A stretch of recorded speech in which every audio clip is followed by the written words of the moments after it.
Ito yung example. Ang susunod na estasyon ay Blumentritt Station. Next station, Blumentritt Station. Alam nyo ba na siya ay isang Europeo na guro at manunulat at naging matalik na kaibigan ni Dr. Jose Rizal? Oh. Yan. So para mas makilala natin sila through the kasakaysayan. So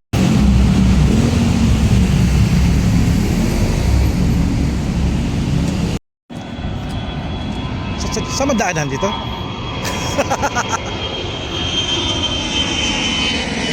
Airplane.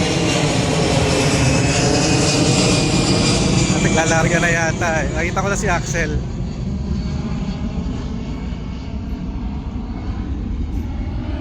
Rail tracks.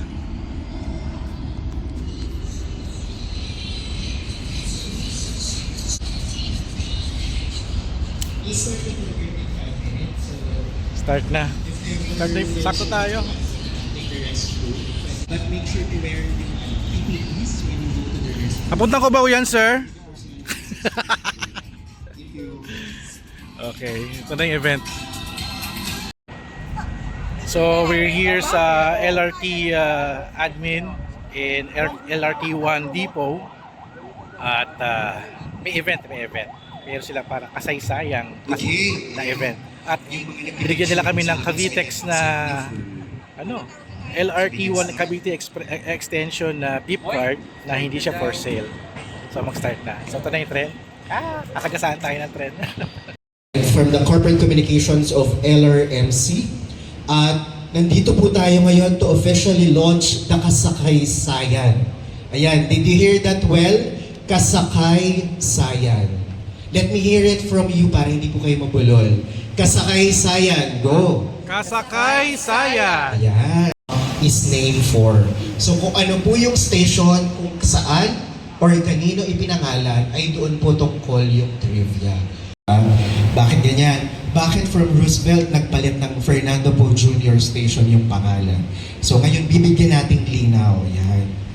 Ito yung example. Ang susunod na estasyon ay Blumentritt Station. Next station, Blumentritt Station.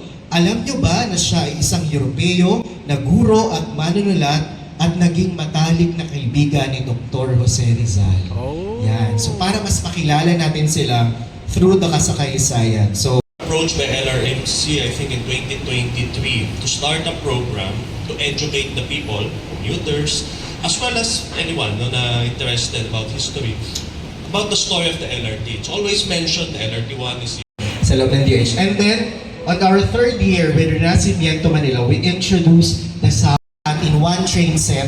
Ang train set po yung 4 na cars, hindi po lahat ay mayroong trivia.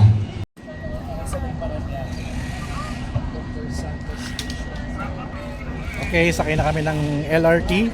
Oh my God, so magsisimula kami dito. Uy, nito ulit si Asi, oh! Asi! Paano nga to gamitin? Ay, anak ng toko. This is the 4th generation na LRT. So, dito tayo sasakay. Oh my God. May pa-tour tayo. Hello! Uy, mga ka-team LRT, oh! Mga team SM Sukat. Oo. Ay, nandito naman si Maring Asi. Kamusta? Kamusta ang buhay tindahan mo? Oh, sponsor sa Toy Fair, Toycon Toy Fair. Oh. We're moving na from the LRT 1 depot. First time natin sumakay dito. Palagi siya umakyat ng revenue.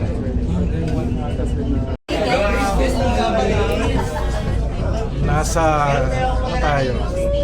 Ilog na. It's so funny, nakikita ko lang sa kabilang side. Ito yung hindi mo makikitang LRT side eh. Oh. Nasa ibang lugar tayo. So, we are riding the LRT1. So, meron silang paandar ngayon, no?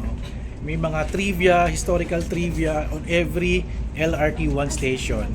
So, ang susunod na estasyon ay Dr. Santos Station. Dr. Santos Station. So, may trivia yan Next after. station. Pakinggan ninyo. Dr. Santos Station. Mga kasambiyahe, alam nyo ba na ito ay ipinangalan kay Dr. Arcadio Santos?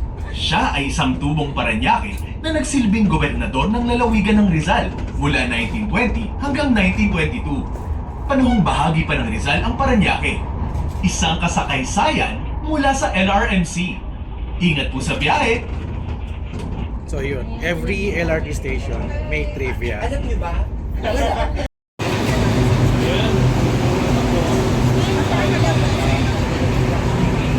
Grabe yung Prime Video na advertising nila dito. Naka-dress up. Uy, may bagong salta. Mabagong salita. Guys, welcome sa South! Welcome sa Sukat. Welcome sa South. Tour namin kayo sa SM Sukat. Ayan, let's go!